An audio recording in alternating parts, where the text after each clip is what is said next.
slides there just about the reasons for this.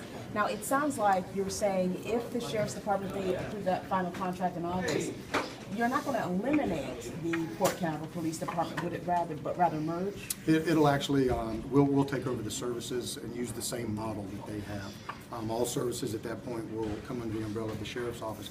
But I think what you heard in there, and what's really important to keep in mind, is you heard two different proposals, both of them with the understanding that this is not just about today, this is about 5 years down the road from now. This is about having the infrastructure in place to be able to handle the growth that's expected of this port.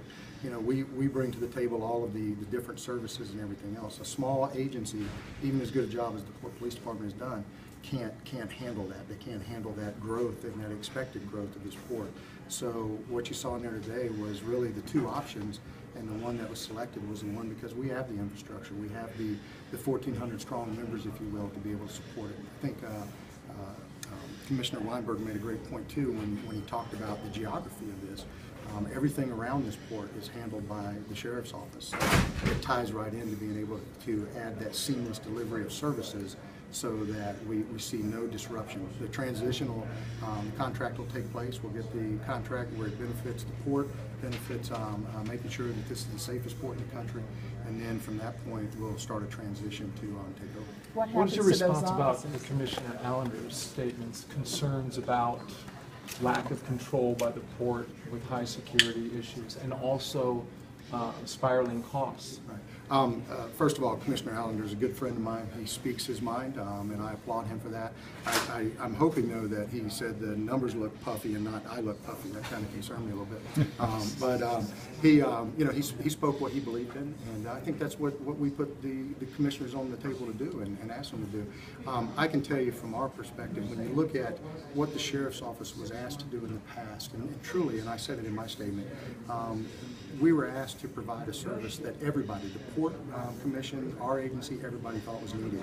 Today, the benefit we have is there is a model in place of what port policing is, and we're able to come in and build off of that model. So my goal is to put his concerns at rest by the job that we do out here, so that whenever the contract comes up for renewal, he'll be one of the people that's saying, hey, I'm proud of the services we have and be able to do it. But the key here is the model. That's what's the key.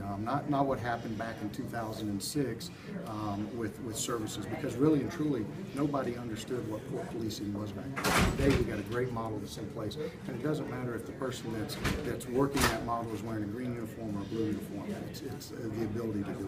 What happens to those officers who are already here, who are already trained? I mean, do they stay? Do they go with the transition to the Sheriff's our Office? goal is, and that's obviously something we would talk about later, but our goal is to, if they so desire, is to bring them on with us.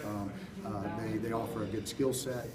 Obviously, you know, we, just like we're doing with animal services right now, we have to go through our process, our background, but most of them, I think, would come over with us, and we would welcome that. We, you know, this is a good agency. I said it when I was up front. This is a very well-respected agency.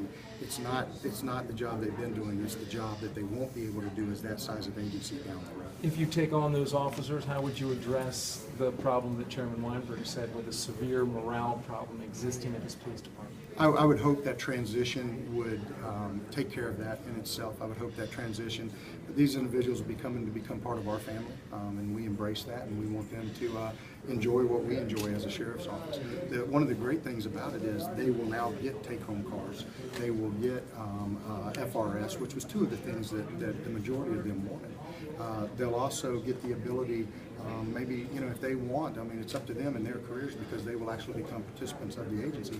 But some of them may decide 5 years from now they want to go do something else. Well, we're 1,400 large, and so it gives them more grow opportunities for that as well. Explain to us what FRS